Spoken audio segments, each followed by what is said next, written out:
Welcome to the Action Network podcast. I'm Gilles Gallant. I'm joined by NFL betting expert and futures analyst Brandon Anderson, and it's rankings week here at the Action Network. And today we're going to do the offensive lines. Now, Brandon, as always, we need to quantify some of these rankings. I need to know a little bit more about the criteria, what kind of things you're looking in. Can you just explain to us how you compile your rankings and what is the most important factors for offensive line ranks? Yeah, so let's start with this at the top. Don't turn the podcast off. Offensive lines matter. I've been wanting to do this podcast for years. To me, offensive lines and knowing who's good, who's not, who's rising and falling, this for me is one of my biggest edges on the market, especially with futures. So this is the podcast you want to listen to. This is the area we don't know as much about. We already know Christian McCaffrey is good. We already know Josh Allen is good. We don't know as much about these offensive lines. So lots to learn today. What matters for me on offensive line? These aren't necessarily in order, but here's some things that matter. Continuity matters. How many starters are you returning? Offensive line is a group activity. It's 5 guys working together. It's knowing how the quarterback plays, how the coach and the scheme work. If you are returning 4 or all 5 starters, that's a huge boost, especially at the start of the year. Injuries and depth, they kind of go together, right? We'll talk about some of the key injuries going in. One huge injury to a star can really drop a team, but frankly, it's the NFL. These are big boys, like 300-pound linemen. They're going to pick up some injuries during the year, so depth matters too. Do you have a little bit, you have a swing tackle that can fill in? Do you have some guys, some young guys on the line can come? And that too, veterans versus youth. Do we have a little bit of a mix there? If it's an older line, that's a bit of a problem because the injuries might come a little bit earlier. If it's a young line, too young, that could also be a problem. We want to have some experience, maybe get the right mix there. Obviously, what changed from last year? Who's back from injury? What free agents came in? Who'd you draft? Who'd you bring in by free agency? All that sort of thing. Coaching and scheme matters more too. That's the thing I'm still adjusting in my rankings. And this kind of fits with run blocking versus pass blocking. Run blocking is easier. Run blocking, I'm on the attack. I get to just push forward and I know where I'm going. I know where you're going and I don't need eyes in the back of my head. That's right. Floor raising. If you're not a great offense, investing in a run and run first attack and then play action schemes and run type of schemes, that is a way to raise your floor. Pass blocking, I think, is more valuable. Pass blocking is harder to come by. Pass blocking is ceiling raising. So that makes a big difference too. And similar to how I describe NBA defense in basketball, this is a weak link game. You don't necessarily want 1 star and 4 dudes. You'd rather have 5 pretty solid dudes that can all kind of work together and not have that 1 weak link. 1 weak link and Patrick Mahomes on his butt and you lost the Super Bowl now. So that's the sort of stuff we're looking at here. As always, just saying, okay, we got 1 year. Let's win a Super Bowl. Which offensive line do we want right now? We're ranking tiers as always. That's the drill. All right. That's a great summary. So let's get into some offensive lines in the NFL. And as you said, you have broken it down in tiers. We'll start at the top. Tier 1, you've called this the unanimous number 1. Not really a surprise. You have the Philadelphia Eagles at the top spot. Before we talk about the second tier, just quickly, how much far ahead are the Eagles compared to, say, number 2? And how much is Landon Dickerson's injury going to impact these rankings? Yeah, I think those questions sort of go together because when the Dickerson injury news came out, he's the left guard. He's not the star on the team. That's the tackles, right? Jordan Mailata and Lane Johnson. I've seen different analysts I trust argue either one of those two as the best offensive lineman in the league. They get both of them, so that's hardly fair. Dickerson's probably next in line after that. It looked like his injury was a bigger deal at first. It looks like now probably he's more week to week, may likely be ready for week 1. It's a meniscus injury. They did, I think, the trim version where it's a little bit more dangerous long-term for the team or long-term for him and for the team, but should be okay short-term. So I was asking myself, okay, before that, what if he's out? Do the Eagles tumble down the rankings? And I don't have a definitive answer, but I think they would have still been pretty easily in the top 5. And that sort of helps us know just how good this offensive line is, that even losing a guy like that for a while would have still, with these tackles, kept them up that high. They did lose Mekhi Becton from last year. Mekhi Becton was a question mark last year. We didn't know if he was going to be good anyway. Tyler Steen looks like the new replacement. He's also a little bit banged up. So both guards week to week, not great, but I'd rather you be week to week in August. That's all right. Take some time, get some ice on those knees. Let's see you in September when it actually matters.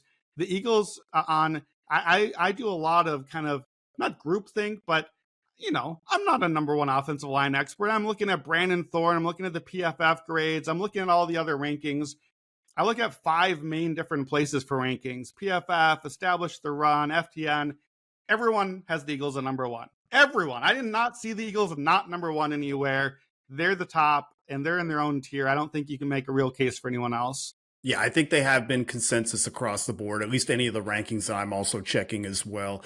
But let's move to tier 2, because you've called this the upper echelon, but again, there is clearly a divide between the Eagles and the next 4 teams in your rankings. So there are 4 teams in this tier. At number 2, you have the Denver Broncos, number 3, Minnesota Vikings, number 4, Chicago Bears, and number 5, the Tampa Bay Buccaneers. Now, for anybody who looks at these rankings year over year from Brandon, a big turnover in this tier from these 4 teams. Basically, all 4 of these teams he had at 13 or higher, meaning either middle of the pack or worse. Now they're all in your top 5. I guess what I'm wondering is, when you do this year over year, is it really common to see that much turnover or turmoil, I guess, at the top 5 like that? It really isn't. This caught me off guard. And it's not necessarily complete turmoil, because we're looking at my rankings from this time last year. Well, a lot changes during the year. So some of these, like the Broncos, for example, had a really strong season. If you're doing like a monthly offensive line ranks, they're going to have slowly moved up since then. So there's a little bit of that, but there's a lot of change here too, and a lot of projection, and a lot of the usual mainstays that year after year, I'm like, okay, well, let's see. The first 7 teams are pretty easy. We know the Eagles are good. We got the Lions. We got the Chiefs. We had the Browns. Well, we're going to get to those 3 teams a little bit later than usual this year, among some others. So it is interesting that these teams have moved around a lot, and it's not always easy to stake your claim on, let's take an average offensive line and put them right into the top 5. I did that with the Jets last year. That was a big part of the reason I liked that team. Did not go well for me. Now, granted, lots of injuries there, but that's how offensive lines work. So that's part of the reason for me the Eagles are number 1 by so much, because it's tough when you're grouping these teams that are leaping from middle of the pack to top 5. That is a pretty big swing, and it's really strange to have 4 of the 5 making that leap. Well, the Denver Broncos, I find, is a curious case here, because for anybody who's been listening, in the skill position rankings and for the quarterback rankings, you had the Denver Broncos ranked bottom 5 in both of those categories. Now we're seeing them here at 2. Are you expecting that offensive line to kind of float the boat for the entire team? And maybe also, second part, do you think they have a shot at being number 1 over the Eagles? Yeah, I do not think that they have a shot number 1, just for the reasons we talked about. To me, they are a pretty consensus number 2 in a lot of the rankings out there, but I feel like that becomes, remember the quarterbacks, we had a 4 guys at the top, and then we were like, who's number 5? To me, this is number 5 among quarterbacks. This is number 2 on offensive line. It's like, okay, but there was a big gap. We had to put somebody number 2. Yeah. I guess it's Denver. Denver's guards, I think, are probably the best guard combo in the league. So it's certainly a really good offensive line. They played really well last year. I'm a bit skeptical overall, just because Bo Nix is getting the ball out so fast that I think that's making this offensive line look really good. Their pass blocking rankings are number 1 at PFF last year. Well, that's really helpful when your quarterback's getting the ball in like 2.5 seconds every time. But guess what? Same quarterback and same scheme this year. And, we talk about trying to kind of remove context in a lot of these rankings. And, well, who would you just give me? Bijan Robinson and Drake London. Now how do I look on this team? You can't really remove context from the coach and the scheme and all that stuff on these, because they're married together. So I don't know if you put Denver's 5 dudes and their backups in a different team. I don't know how that would go, but we're not getting that this year. We're getting the version with Nix, with Sean Payton. I think they are a safe bet for the top 5. Garrett Bowles, star tackle on the left side. You get those guards. I don't know that they are a superstar offensive line for me that's going to like, wow, I have to invest in this team. But if Denver's offense does hang in there, despite the foibles you talked about, I think it's because the line is raising the floor that much for them. Well, the other thing too is three of these four teams, they made the playoffs last year. And you've got the Bears in there now. They did grab Joe Tooney in the offseason. Is it like I don't know want to say is this an overreaction, but what I'm wondering is, can you talk to me a little bit more about the Bears? Because now you have them at fourth, and last year coming into the season you had them at 18th. Yeah, so this is definitely an aggressive projection for the Bears, but I'm very bullish on the Bears. Is that how this works?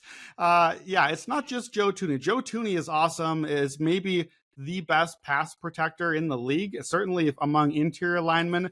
But they reworked the entire interior line. They brought in Drew Dahlman from Atlanta. I think he's a top 5 center. He's an excellent run blocker. So now you had some run blocking, you had some pass blocking. Jonah Jackson at right guard, he's more of a question mark. He had a terrible season last year for the Rams, so he was hurt a lot of the year. But you bring all three of those guys in and veterans who should be able to kind of fit in pretty quickly. You have two good tackles on the outside. Darnell Wright in particular, I think, is ready to kind of take a step forward. And again, this is a group activity. Two tackles that were kind of good with a bad interior line and a quarterback, Caleb Williams, who's inviting pressure, holding the ball, bringing the guys back. Now those tackles are going to look bad. Bring in three good veterans on the inside who are going to raise the floor. Now those tackles can look a lot better. And this is also a bet on Ben Johnson. I'm doing a lot of betting on Ben Johnson this year. So if this goes badly, blame Ben.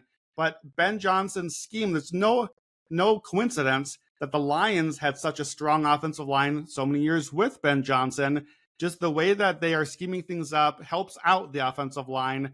I think there's a chance here this could be, a top 3 offensive line. They do get a slight penalty for Caleb Williams. If I'm going to give Ben Johnson some credit, I still have to count, well, Caleb's going to hold the ball a long time. So let's see how that goes. Maybe we can find some compromise there. All right. Now, the Minnesota Vikings, for anybody who can't see listening to the podcast, he is wearing a Minnesota Vikings jersey today, Brandon is. So talk to me about your Vikings, because they're going to be in front of a rookie quarterback, and a strong offensive line is something that is usually essential in that development. Yeah, similar story to the Bears here in that we're, again, totally restarting the interior offensive line. Minnesota made no question about what are we doing. They watched their last 2 games of the season like all of us did as fans and said, oh no, Sam Darnold can't even get the ball out right now because the interior line was just getting demolished. That final game against the Lions, the playoff game, and that's it. The interior of the line cost them the season. Sam Darnold did, but that all works together as well. So they went out and they brought in 2 veterans, both from the Colts, which you like that because they know how to play together, Ryan Kelly and Will Fries. Will Fries was already breaking out last year, so I think he's a strong signing. Ryan Kelly, I love a veteran center for a new quarterback. Just give me somebody that knows the protections, that can help out that way, give me clean snaps. We need Ryan Kelly to stay healthy. There's a lot of question marks injury-wise on this team. Christian Darrisaw missed a lot of last season. He is coming back from torn ACL and MCL. It looks fine so far. Knee injuries, less lateral movement, of course, for offensive linemen compared to like a receiver or something. But we do need this team to stay healthy. It looks like possibly a really, really good run blocking team. A little less so on pass blocking, but to me, we talked about how far ahead the Eagles are as number 1. This is the one team that I think legitimately, if it all comes together and stays healthy, I think this could be actually the number 1 team offensive line for this season. That's how much talent there is on this roster. Bias. Okay. All right. The next question. Let's wrap up the top 5. Tampa Bay Buccaneers. I think it just starts and stops with Tristan Wirfs here. Injured right now. How worried are you about that injury, and how much did you take that into account for the ranking of the Bucs at 5?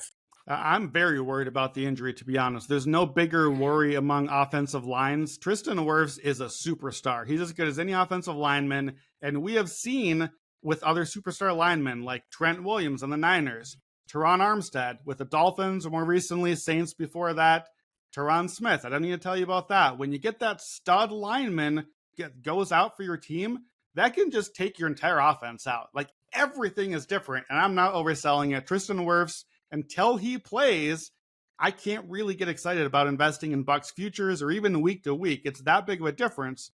But we don't know. We don't know if he's going on the PUP list, that he'd miss 3-4 games that way. We don't know if it'll be long-term. There's not a lot of information there. And if he's healthy, once he is, we expect him to play soon enough this season. This is a very easy top 5 pick. And frankly, could have been number 2 on the list if Wirfs was healthy. So they've invested a lot. My guy, Cody Mauk from North Dakota, broke out at right guard last year. He's looking really good. So I think they have a lot of balance here, but it has to be Wirfs. Everything gets worse without him. All right, let's move to tier 3. You've called this good but not great, and you have 5 teams in this tier. At number 6, you have the Buffalo Bills. Number 7, the Baltimore Ravens. Number 8, the Detroit Lions. Number 9, the Atlanta Falcons. And number 10, the Green Bay Packers. I think we have to start with the Lions here because looking at last year's rankings from you, you had them number 1 and not just by themselves, like very strongly at number 1. Talk to me about the Lions and what happened here from having this fall from 1 to 8 year over year.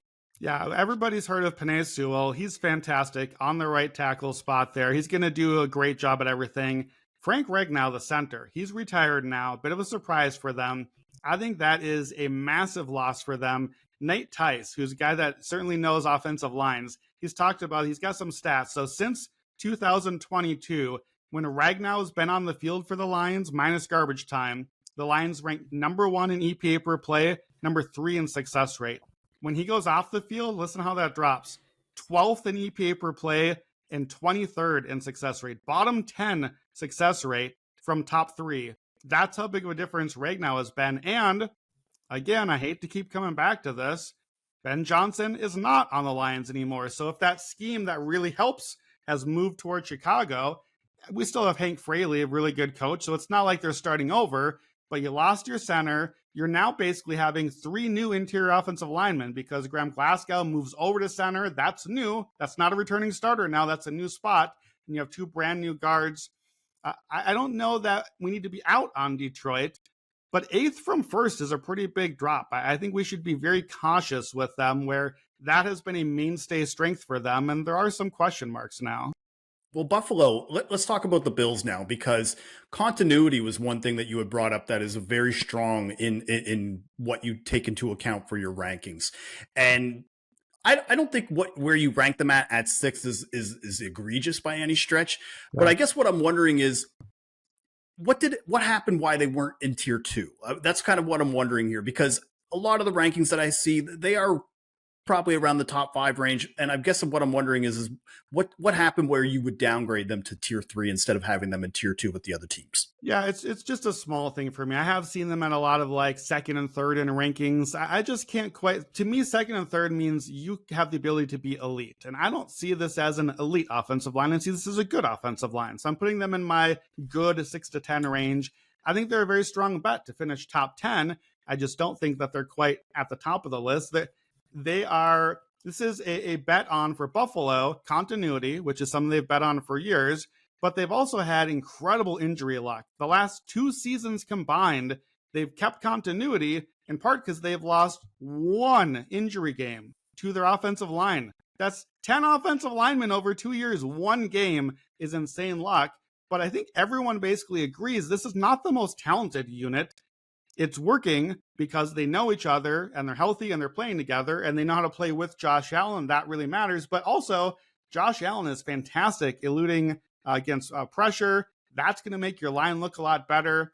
To me, I'm not really skeptical. I think it's a good line. But in recent years, I've ranked Buffalo 14th last year. I had them 17th a few years ago. I think it's like a middle of the pack sort of line that's stuck together and slowly moved up the ranks. I just can't get there to like 3rd or something. I think they're a good line. Okay. Before we move on from this tier, I just want to talk about the Ravens, Falcons, and Packers because I think this is typically around the range that they usually finish by the end of the year. I guess what I'm wondering is was this just kind of more rollover or is there another reason why we have to have them in the top 10? Yeah, we talked about with the 2 to 5, like do we have a lot of turnover usually? And we don't normally. We normally have a lot of top 10 teams kind of stay top 10. This is that, I think. These are not necessarily elite offensive lines, but I was very skeptical on the Ravens last year. I had them 27th in this rankings. They did great. They turned over their 3 new starters. They found their way. Helped a lot that Ronnie Stanley was healthy, but they look really good again. Falcons have been in this mix a long time. they're much better run blocking than pass. So that's great for your Bijan Robinson stock. Maybe not so much for Michael Penix, who's kind of a statue back there. So we'll see how that works out. Did not go great with Kirk Cousins for much of last year. And then the Packers, we talked about with the weapons group, they were like right in this 10 to 12 range, right? And they had a lot of depth, but no stars. That's kind of what the offensive line is like too. Like lots of names. I'd really like you to pick a few names at some point. Like I like having options, but maybe choose here. There's a lot more maybe variability and variance on the Packers than I thought going into these exercises. I have the Packers as a pretty clear Super Bowl contender in the NFC, but things could go a lot of directions. The line could be better or a lot worse. The receivers, the tight ends, there's a lot of like, well, you got a lot of ways for this to go well, but that means that it's maybe not quite as great as we want it to be. Football season is here, folks, and we've got some huge improvements and updates coming on the award-winning Action Network app. We're very excited to discuss in the weeks ahead, but to get the most out of the app, you'll still need to be an Action Pro subscriber, and it's only with Action Pro you get real-time pick alerts from Action Network experts, plus you can access pro projections powered by Sean Kerner and the predictive analytics team. And right now, Action Network podcast listeners can save $20 off the annual price of Action Pro. Just go to actionnetwork.com/pro and use code POD20. That's actionnetwork.com/pro and use code POD20 for $20 off the annual price of Action Pro. We are ranking the NFL offensive lines for the 2025 season, and Brandon is on tier 4. And of course, leave it to Brandon to put tiers within tiers. He has called this the wild card. So there are 2 tiers in this. Is basically encompassing 8 NFL teams. These are wild card teams that he believes in and wild card teams that he is dubious of. So let's start on a positive note. Let's look at the ones that he does believe in. Starting at number 11, we have the Jets. At number 12, we have the Tennessee Titans. Number 13, the Carolina Panthers. And number 14, the Kansas City Chiefs. I want to start with the Chiefs because obviously I think this is going to be a conversation point all year about this Chiefs team, because when you think of the Chiefs and Patrick Mahomes and the 2 biggest losses that he has suffered in his career, both the Super Bowl against Tampa Bay Buccaneers and against the Eagles this past year, the number one thing I think most people can point to was the offensive line play was atrocious in both of those games. They were not protecting him at all. How worried should we be coming into this season about this Chiefs offensive line? I think we should be concerned, certainly. The longtime strength has been the interior offensive line, and that strength is not gone. We still have Creed Humphrey, probably the best center in football, and we still have, Trey Smith at right guard. That's an elite combo. But Joe Thuney is gone. The stronghold has been broken. And so we now have a new left guard, Kingsley Sumatia, who was the failed left tackle last year. That was the draft pick that did not go well. Now, moving failed tackles in to play guard has worked out for teams in the past, but that's a huge swing. Joe Thuney, remember, played tackle for this team down the stretch. That's how valuable he was for them. So the key name here is the new first-round pick, Josh Simmons. And if you were skeptical on Josh Simmons or haven't really been watching in training camp, you can make a case the Chiefs should be much lower here, maybe like 20th or something. I'm in on Josh Simmons. Josh Simmons has looked awesome. Now, he had a pretty big knee injury in his last year in college, so that's why he slipped down to the Chiefs.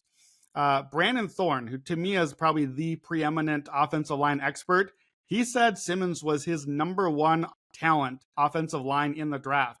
Ahead of the guys, that they're going like Will Campbell to the Patriots up near the top of the draft. Simmons is that talented.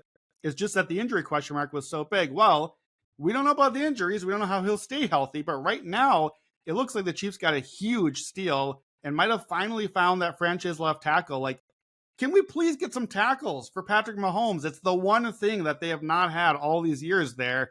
So the left side of the line now looks like a rookie left tackle and a sophomore left guard. It's new and unknown.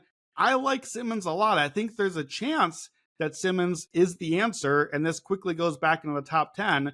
Mahomes is going to help them look good. Andy Heck, the line coach, is going to help them look good. But this has been a top 5 line year after year, and this has been the reason, capital R, when the Chiefs lose. So we're going to be talking about it from week 1, and it's the Chiefs. We're going to be talking about it. It'll be on the New Heights podcast. We're going to be getting Chiefs every angle. So get used to the name Josh Simmons. That's a really big swing player in the league this year. All right, you're going to have to get me on board with the New York Jets because last year you went out on a limb, not quite a limb, but you were pretty high on this offensive line. You had them around 6, and now you have them at 11 this year. And if you had asked me before the podcast, would I have them in the skeptical range or the ones you believe in range? I definitely would have went on the skepticism side. So please, why are you back in on the Jets this season? Yeah, I thought that it was much worse at the time than I think it looks back now. So the injuries really were the biggest problem last year. Now we're kind of restarting. So Tyron Smith is gone. Morgan Moses is gone. Those were the big additions last year, bookending the tackles. Now the Jets have invested 2 straight years in a first-round tackle. So left tackle Olafashanu didn't play a lot last year. Now he's the left tackle. Now this year's first-round pick, Membu, he's the right tackle. So those are the bookends. Could take some time. You got rookies on each end, or rookie and a sophomore, but mostly rookies. The guards have been pretty good, though. They added John Simpson last year.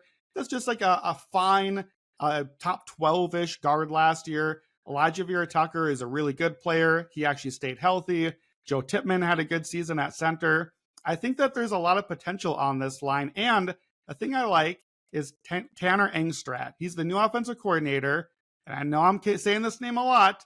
Guess what coaching tree he's from? It's the Ben Johnson tree. So I think actually the run blocking and scheme can add a lot here. Now, at first, I was skeptical because Aaron Rodgers has long made offensive lines look good. He gets the ball out quickly and manages the pocket pretty well. Maybe not as well now as he did in his prime, but guess who doesn't do that? Justin Fields at all.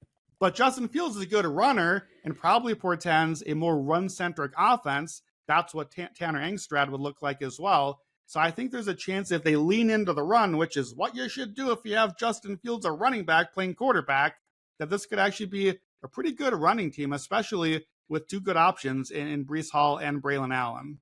Okay, Panthers and Titans here because Panthers, just like the Jets, have invested some resources into that line. Are we on the path of ascension here with the Panthers?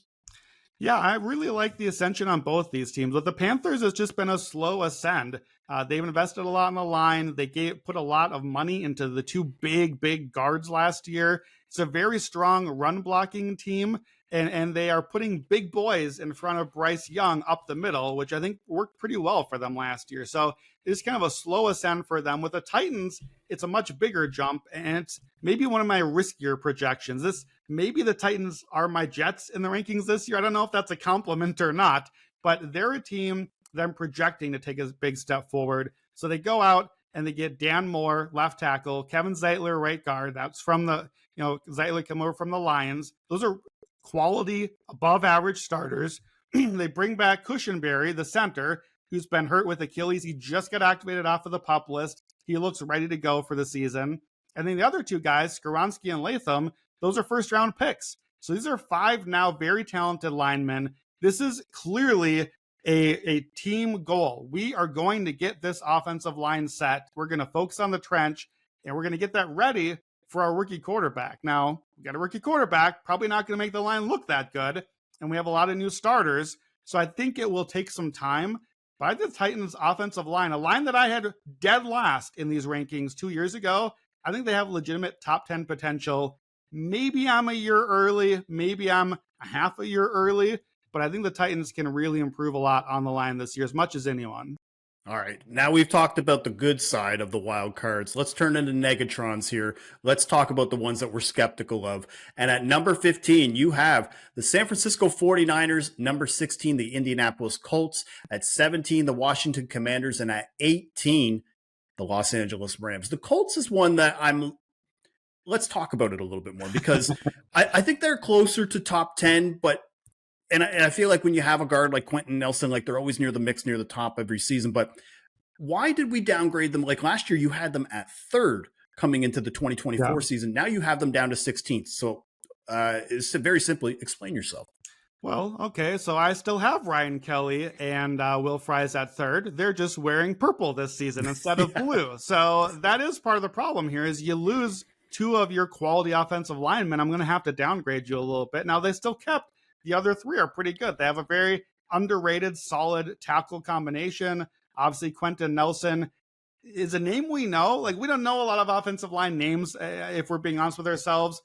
Quentin Nelson looked like a Hall of Famer out of the gates for a couple of years and then sort of fell off. He was good last year, but it was his best season since like 2020. So it's not necessarily a lock that he's just this amazing guard out there. And then we just have some new names, in the interior offensive line. So a little bit of unknown there. The tackles can't quite stay healthy. Braden Smith has missed 12 games the last 2 years. He's the right tackle. So just, I don't know. I have some question marks. I have them basically league average here. I think they probably end up somewhere in the 10 to 16 range. So maybe they're a little bit low to sort of fit into the tier grouping here. I just feel a little more skeptical on a group that would typically be a pretty top 10 mainstay. Well, the Commanders, talk about a team that you had skepticism last year coming into the season. You had them dead last. Now you have them middle of the pack, 16th, 17th range. And then they now just added Laramie Tunsil. So why are we still having some skepticism about this offensive line?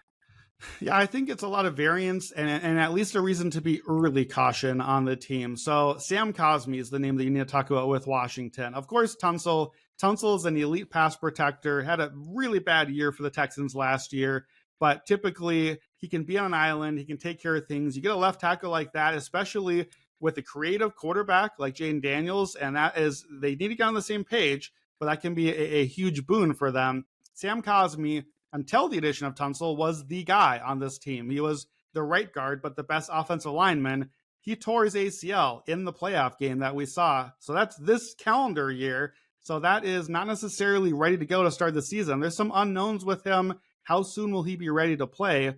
So here we have probably no Sam Cosmi to start the year.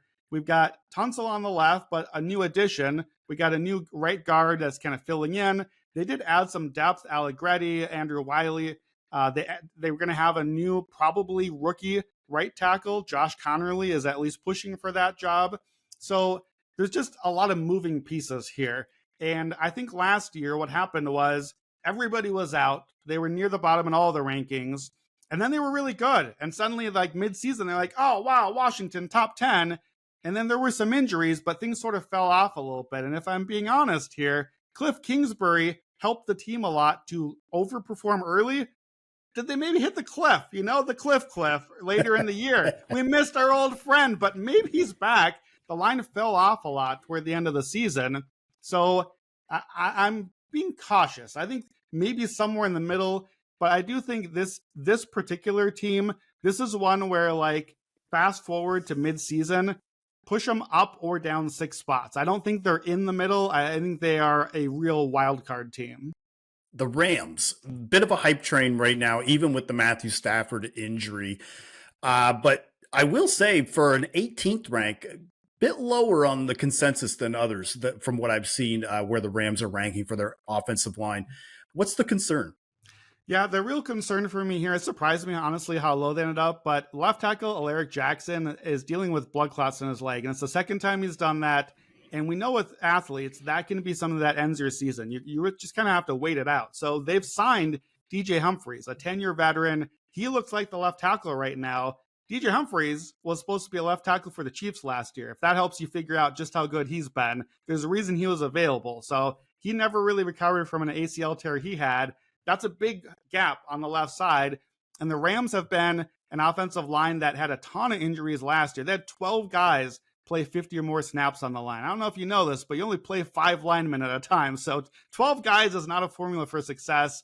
So we're getting just kind of a reworked continuity here. We don't know if Jackson's going to be able to play. And obviously Stafford's got a lot of injury history and injury present. And so they need to have some protection there. I think the run blocking sets up pretty well. Sean McVay, that's kind of what his preference is. So I think they'll be able to run, but just some weird variance and some real reasons for caution going into the year. So before we wrap up the wild cards, the 49ers, just quickly, is it just as simple as just having Trent Williams to have him at middle of the pack? I think so. I think if Trent Williams is healthy, I think they're middle of the pack or better. But Trent Williams is 37 and had probably his worst season, at least in a while, last year. Brock Purdy, last year with Trent Williams, 5-5, without him, 1-4. Here's for his career. Trent Williams on the field with Brock Purdy, 37-9. Trent Williams off, 2-6. If that doesn't tell you how important this dude is, I don't know what else can. They did get a stud breakout from right guard Dominic Pooney last year. So I think they have now 2 elite linemen. But it's telling that when you read the blurbs that others talk about it, that nobody mentions anybody else on the line. That's not great. We don't love 2 guys and nobody else when one guy is 37 and doesn't stay healthy. So I think what you get with the Niners is like 12 games of Trent Williams where they're the 7th best line, and then 5 games of Trent Williams where they're like cover your eyes, not great at all, and it maybe averages out somewhere in the middle. The ultimate 2025 fantasy football draft kit is here. Sean Kerner and Chris Raybon have their rankings, tiers, cheat sheets, and more to help you navigate your fantasy football drafts. And new subscribers to Fantasy Labs NFL can use code FLEX20 for $20 off at fantasylabs.com/flex. That's $20 off with code FLEX20 at fantasylabs.com/flex. All right, now let's move to tier 5. Brandon, you have labeled this tier as not great, but could be a lot worse. And at 19, you have the Pittsburgh Steelers, followed by the Dallas Cowboys at 20, the Las Vegas Raiders at 21, Arizona Cardinals at 22, and the Cleveland Browns down to 23. I'm not really shocked that any of these are here, but like, what team stands out for you here? What team do you want to talk about of these 5? Yeah, I'm kind of into the Steelers. I could have talked myself into the Steelers being like a positive high variance team. I think that they are, but I can't quite get them up into that like 15 range here. So they end up this range. Zach Frazier, the center last year as a rookie, really looked great. He could be a star all-pro center. And this is a bet on, they've invested a lot. There are a lot of young guys. So we need to see how things shake out. But Aaron Rodgers typically is a good thing for your offensive line, the way he can manage the pocket. And Arthur Smith is also a good thing for the line, the way that he schemes up the run game. So if Arthur Smith, who kind of built what the Falcons line that's been top 10 year after year after year, if he kind of turned them into that, what can he do with these young guys here in a run game? And can Aaron Rodgers kind of get the pass game going? I just feel like there's a ceiling there that hasn't been tapped into yet. So I like the Steelers. Nobody cares about the Browns, but the Browns have this really old offensive line. They were in my rankings. I'm looking back in my rankings here. They're 23rd right now. Here's the rankings the last 4 times I did this. So 4 years. 4th, 2nd, 4th, and 1st. Nobody's fallen further than the Browns. Most rankings have the Browns falling even below this. I think they're not quite that bad yet, but we'll see. They have a lot of quarterbacks that can certainly make them look bad. They added some depth. So this is kind of a bet on there's some decent depth pieces, and Joel Bitonio and Wyatt Teller, their guards have long been like the guard combo. They were terrible last year. They both ranked 40th or lower in PFF. I don't think they're that bad. I think they get a little bit of bounce back there. Actually bumped your Cowboys 1 spot up the rankings here. One thing with 2 teams here, just the last thing I'll mention, a guy named Clayton Adams. I think is a guy you're going to be appreciating a lot as a fan this year as a Cowboys, and that the Cardinals may miss. Cardinals may be a little lower here than it might expected. So Clayton Adams was the offensive line and run coach for the Cardinals. We saw a lot of good, creative, fun stuff from the Cardinals run game in the last years. We saw James Conner break out. That guy is now in Dallas. So I'm penalizing Arizona for losing Clayton Adams, and I'm giving some credit to Dallas. We talked about how Dallas is my last running back ranked team. Okay, well, what can Clayton Adams do? How can he take some of this young talent? Tyler Guyton on the left side, he was a liability, but we knew that. We knew he was a project as a rookie. How can he kind of mold some of these new pieces together? Obviously, as Dallas has slipped on offensive line ranks for the years, I don't personally love that this is a better looking run blocking team. If I'm Dallas and I got Dak and CD and Pickens, I'd rather just pass block and be like, okay, fine. We'll just not run the football. Let's pass. That's not really how you win football in the end. Maybe Clayton Adams can be a secret weapon and find some answers there for the Cowboys. Yeah, and it'll be interesting to see how that plays out because they have invested, at least of the teams in that group, I would say they've invested the most in their offensive line over the last 3 years, especially having first-round picks in 3 or 4 years on an offensive lineman. So we'll see if Tyler Smith, Tyler Guyton, the Tylers essentially, and Tyler Booker, who was drafted this year, if they can emerge. But I was going to say, if you didn't bring up Clayton Adams, I was going to be mad because he had done such a great job with Arizona over the last few years that now him being the offensive coordinator, I do think that there is upside for this Cowboys team to move up in the rankings by the time we get to the end of the 2025 season. All right, let's now move to tier 6. And you have titled this tier where if they met league average, it would still be a surprise. And at 24, you have the New England Patriots at number 25, the New Orleans Saints, number 26, the Los Angeles Chargers. I want to talk more about that team. 27, the Jacksonville Jaguars, and 28, the Miami Dolphins. I think we have to start and stop with the Chargers here, because prior to the Rashawn Slater injury, I don't think this is out of the question to say they were consensus top 10 offensive line in the week. Basically, can you just quantify the loss of Rashawn Slater and how much that changes? Because I imagine you had them in the top 10 and now they have dropped all the way to 26. Yeah, top 10 to bottom 10 from one dude seems like a pretty huge swing. Yeah, it is that big of a swing. Most rankings had them around 7 to 10. I think that's about right. They were kind of in that good, not great stage, but I think with potential to be great. Here we had what was probably the number one tackle duo in the league, because it's not just Slater, last year's first round pick, Joe Alt on the right side. He looked awesome as a rookie. And now you get year two, you get a jump from him. You got Slater healthy on the left side. You bring in Mekhi Becton from the Super Bowl champs. He adds in a little bit on the interior. Everything's looking pretty good. Now let's repaint the picture. Slater's gone. That's your top guy. Joe Alt has to move to left tackle. So how does that go for him? Now it's a new position. It's a little bit different on that side. Now Joe Alt is not playing next to Becton on the right side. How's that go for Becton over there playing next to a right tackle that among the options there are all the guys they've been trying like hell to replace the last few years.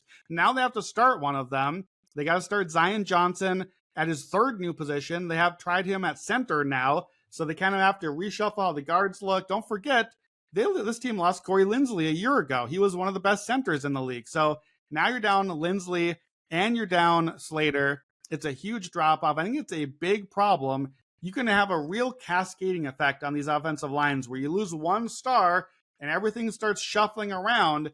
And if you're doing that already in mid-August and we haven't started playing football yet, it could be a long season for Justin Herbert back there. So real concerns for the Chargers, a team that I had in my top 12 offensive line ranks each of the last 4 years. Would have had them there again. Here they are at 26 now. The Patriots invested a lot in their offensive line, if we're being real. I mean, they took Will Campbell near the top of the draft. They're going to be getting some guys back, like Cole Strange is expected back. They signed Garrett Bradbury, who you're familiar with the Minnesota Vikings. I guess what I'm wondering is they were 31st last year for you. Now with the overhaul, only up to 24.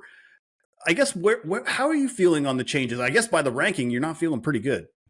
You know, I wanted to be more excited about the Patriots. I wanted to kind of put them into that like Titans, Jets sort of grouping of let me plant a flag. Here's a big leap here. And I think this is a reminder that like you can be improved, but still not necessarily good. Garrett Bradbury, there's a reason the Vikings moved on from him. Morgan Moses, he was on the Jets. There's a reason they moved on from him. He's 34 years old. He was not a top 50 tackle last year. So we added some floor raisers here. That matters. This was the worst line in the league a year ago. If you go from worst in the league to 24th, that's real. That's a real movement. That's not nothing. Just like, oh, well, you're still bottom 10. No, 32nd can be like really 32nd. And Drake May, he'll tell you about that. So I do think this is a much higher floor. And I will say, if you want some optimism, this reminds me a lot of the Commanders from a year ago, where they went out and added just a bunch of guys, a bunch of veterans that were like, yeah, well, the floor is a little better, but there's still not really great options here. And then they kind of combined those options and some coaching advantages and suddenly found some really good line play. So I think that's the upside, but we're still lacking some talent. Obviously, Will Campbell is the big star at left tackle. He's a rookie. We're going to need some time. And now it looks like Jared Wilson is probably going to be a rookie left guard. So we're going to have 2 rookies on the left side, some veterans, like 4 new starters out of the 5. I like where this is going. I like what they did, but I think we have to temper expectations a little bit. All right, let's start scraping the bottom of the barrel, which I love that you called that. That's what this next tier is, that we are scraping the bottom of the ugly, ugly whiskey barrel here. And at 29, you have the New York Giants. At number 30, the Cincinnati Bengals. And number 31, the Seattle Seahawks. Are we looking at the consensus? Like those 3 teams seem to show up in the bottom 5 of almost every offensive line ranking that I've seen so far during this process. So how confident are we that they're going to remain in the bottom 5? I think, unfortunately, pretty confident. Really, if I'm being fair, I'm pushing the Giants into what I think was a pretty consensus bottom 3. There's one more team we'll get to in a second. The Bengals and the Seahawks have been in everybody's bottom 3, pretty much everywhere you look. I don't know why the Giants aren't, frankly. Andrew Thomas is awesome, but Andrew Thomas almost never stays healthy. So if you take Andrew Thomas away, the Giants drop to number 32 in a hurry. Similar to how we did with the skill players. They need Malik Neighbors healthy. They need Andrew Thomas healthy. But there's not a lot there. The rest of the line looks pretty bad. I do like Marcus Mbao, the rookies, that I think he could be a steal at guard for them, but they're a long ways away. The Bengals and Seahawks obviously matter a little bit more. The Bengals drop all the way to 30. They've been kind of my like middle of the pack range. It's time to give up the ghost on middle of the pack. This is just not a good line. It's never been a good line with Joe Burrow. They're trying and investing here. Amarius Mims, the right tackle. I think that he probably has a better year this year, but wasn't great last season. We have 2 new guards on this team. Just a lot of uncertainty. Just not a lot that we like right now. And frankly, Joe Burrow isn't necessarily helping the equation either. He gets the ball out quickly when he throws, but he's holding the ball and inviting some of that pressure. So that's, one clear ding on him as a top quarterback. And then Seattle, we lived on Seattle Island last year, and I went down with a ship, and this offensive line was a big part of the reason. They do have Clint Kubiak now, the offensive coordinator. So I think that can help. Helped with the Saints last year and some kind of play action helping out. They got my guy Gray Zabel from North Dakota State in the first round this year. So they're trying out here, but those left tackle or those tackle combo, Charles Cross and Abe Lucas, look like they kind of solved problems for this team a few years ago, but it's been a bad line for years, and those guys have regressed, especially Lucas just can't stay healthy. Seahawks and the Bengals, pretty universal bottom 3-4 teams. And frankly, Sam Darnold's going to make Seattle look even worse than they actually are. All right. So if you've gotten this far into the podcast, you'll realize we have one team left and they're in their own tier. That's how bad they are. It is the Houston Texans. They are dead last in your offensive line rankings. And I guess what I just really have, is it really that much of a difference between, say, number 31, the Seahawks, and number 32, the Texans, where they deserve their own tier? I decided yes, because I initially had just the bottom 3, those teams I'm talking about, the Texans, Seahawks, Bengals. That was my initial bottom tier. Now, if I'm being honest, I want to have a Houston, we have a problem tier. That's just sitting there for me, so we may as well do that. But the Texans last year were already a terrible offensive line. They had really 2 good veterans on the team, and they got rid of them. Laramie Tunsil is gone now. Shaq Mason is gone. If you really get in the weeds on this stuff, some of the places you read are like, man, they got rid of their only 2 good guys. Other places you read are like, man, there were some locker room issues. There was not a lot of happiness with Tunsil and with Shaq Mason. Those guys are unhappy. They're doing their own thing. There's no continuity. There's no communication. It looks to me like Houston is saying, get them out of here. Let's start over. They got like 10 dudes. So they just throwing paint at the wall, hoping something sticks. It sounds like at a training camp, they're trying like every combination. They're moving dudes around from one position to the next. They're trying different combos. I like that you're trying, but I don't know. Like that to me, like the old adage in college football, you get the teams with like the 2 quarterback system, right? And if you have 2 quarterbacks, you have none. If you have 10 offensive linemen, you might have none. Like I don't think this is going to go very well. And that should be a real concern that this is everybody's bottom. Like everybody agrees on Houston just as much as they agree on Philadelphia at the top. That's the disaster that this looks like. So you should be very concerned about your Texans' futures until we see otherwise. Well, I think just to add to a phrase that you say, trying doesn't mean improving and improving doesn't mean good. So I think that's the one thing we'll take away from that before the Texans, I guess, get fired into space with that offensive line. Let's recap the top 10 and then let's see if there's some betting takeaways that we could take away from this. So start at the top. You have the Eagles at number 1, all alone in their own tier. In the second tier, you have the Denver Broncos, Minnesota Vikings, Chicago Bears, and Tampa Bay Buccaneers. That rounds out the top 5. Then at number 6, you have the Buffalo Bills, Baltimore Ravens, Detroit Lions, Atlanta Falcons, and Green Bay Packers. Let's look at that group between 2 and 5, Broncos, Vikings, Bears, Bucks. What's the big takeaway here, especially from a betting standpoint? Yeah, so we talked about this already, but those 4 teams, all in my top 5, all from basically league average a year ago. So that's the big leap, and 3 of those teams are coming off a playoff berth. That's no coincidence. We already saw the line play improve, especially for Denver and Tampa last year. So we've talked about skepticism. I think there's reason to be skeptical about all 3 of those teams running it back. If you believe you need to believe in the offensive line, especially I think for Denver. We've talked a lot about them on these rankings. I've been crapping on Denver in the last couple of podcasts. If you believe in Denver, it's not just the defense. The offense has to do something, and it's got to be the offensive line. With the Bucs, you need Tristan Wirfs. You need that offensive line. And then the one team that didn't make the playoffs, maybe it's finally time for the Bears, the kings of the offseason. I think this maybe is the real offseason win for the Bears if that line can really take a leap. And it kind of paired with that a second takeaway.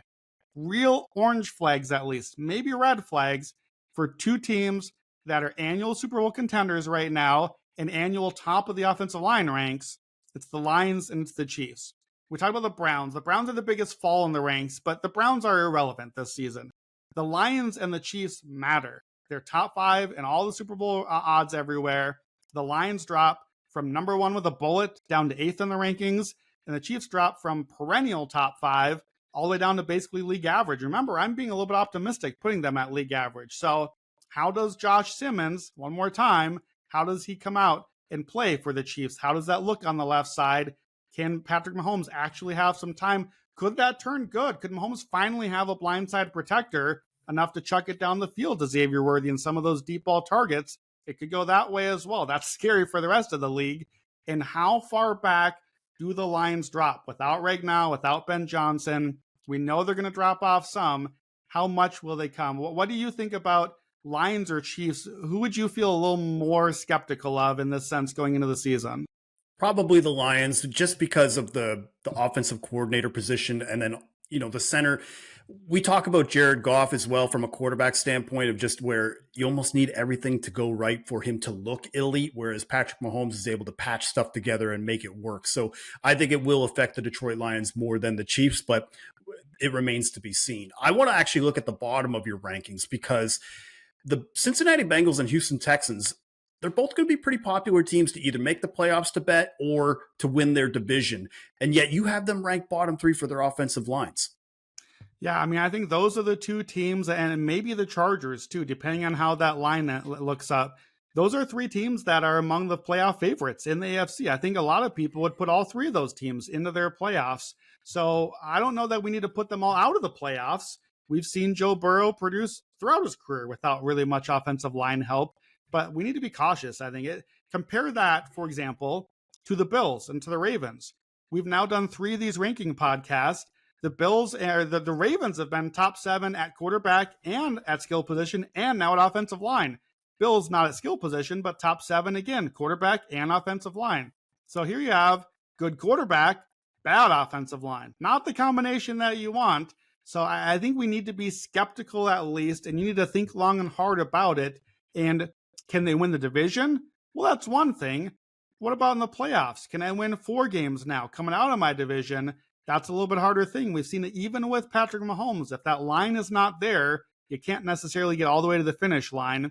And I think on the flip side, who are the teams that were at the bottom that maybe move up in the ranks? Who are the sleepers this year? And we talked about them. I think it's the Jets, the Titans, and the Panthers. If you're looking at who are my offensive line sleepers, those are teams that could crack top 10 offensive lines later in the season. That sort of thing can set you up for a big and kind of sneaky leap. If you're looking at futures, these are all teams that could be possible like worst to first candidates. We know we love that. We'll come back to that again later.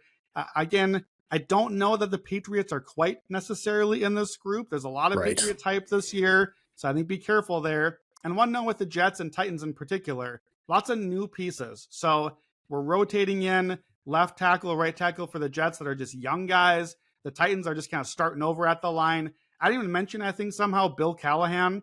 I didn't mention a lot of coaches' names on here. Bill Callahan is the gold standard coach. And with the Titans, year 2 there, that's a big reason to believe in their leap. But that stuff takes time. So I think be intrigued by these teams, Jets, Titans, Panthers, but it could take a little time as well. If you had to kind of stake an early possible sleeper look on one of these 3, Jets, Titans, or Panthers, who sounds most intriguing to you?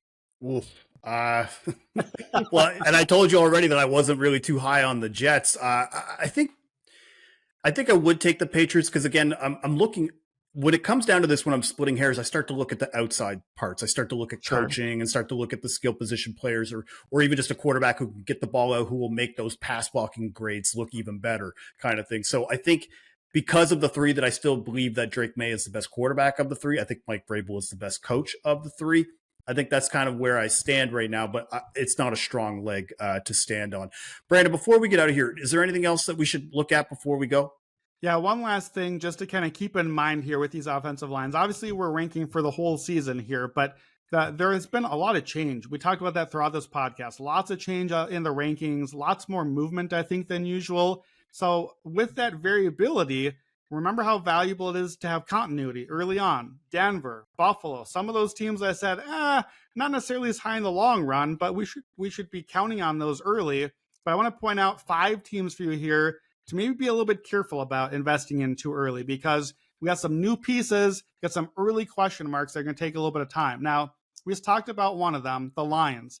The Lions have 3 new interior offensive linemen, 2 brand new guards that they're breaking in, center that's moving over from guard. So give them a little bit of time, and then let's stay in the division, because the Bears and the Vikings, along with the Lions, all 3 of those teams in the NFC North are starting 3 entire new interior offensive linemen. With the Vikings, that includes a rookie as well. So it's going to take a little time, and we get some division games early on, I think, as well. So it should be interesting to see how that stuff plays out. And of course, one more time, the Ben Johnson effect from Lions to the Bears, how does that impact things as well? So that's those 3 teams. And then one more time with the Chiefs. Left side of the line, you got a rookie left tackle, Josh Simmons. You got a sophomore left guard. That whole left side, if that's just like a floodgates coming at Patrick Mahomes, we could be worried about the Chiefs early.